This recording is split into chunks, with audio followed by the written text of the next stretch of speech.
Dicen que todos los caminos conducen a Roma. Algunos son mejores que otros, y ya sea con más o menos pendiente o con más o menos obstáculos, no hay ningún incorrecto. La vida nos pone a cada uno en el nuestro, y en nuestra mano está decidir si lo continuamos o escogemos un atajo que se salga de la rutina. Por naturaleza, el ser humano es precavido, o más bien miedica, y por desgracia nos cuesta decidir, y tras decidir, sopesar si el atajo escogido es el más indicado. Pero de mi hermana aprendí, casi sin querer, que la vida es demasiado corta como para pararse a pensar en esto y en lo otro, en si estaré haciendo lo correcto. Por ello me sorprende estar hoy aquí. ¿Cómo esperarse que por primera vez él se pensara más de 10 minutos uno de sus actos? Pero este no es uno cualquiera, sino uno para el resto de sus vidas.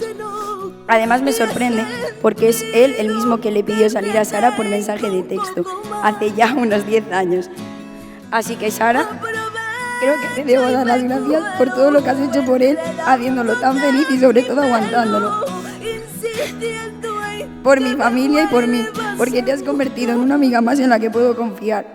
Y por supuesto no me olvido de ti, tontorrón. Gracias por formar parte imprescindible de mi vida, por cuidarme, por entenderme cuando ni yo misma lo hago, por protegerme, por apoyarme, por ser mi referente, por comprenderme, por entretenerme, por las risas, por los llantos, por tus consejos. Aunque aún hay algo que sigo temiendo, el día que te presente a mi novio. Por último, dicen que si de verdad quieres algo, déjalo libre. Y hoy aquí comienza tu nueva vida. Ha sido un placer crecer a tu lado, Tato. Nunca lo olvides. Enhorabuena, infinitas gracias.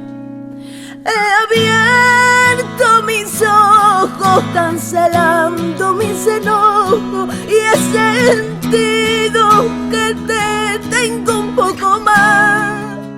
Baby, this is what you came for. Lightning strikes every time she moves, and everybody's watching her, but she's looking at you.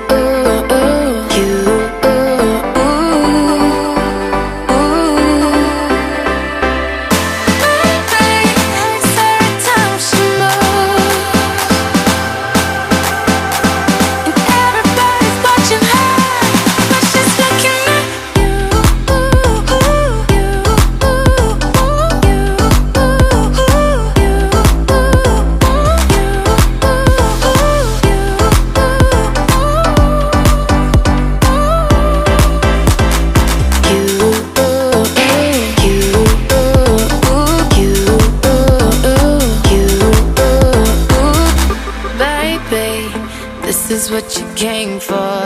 Lightning strikes every time she moves.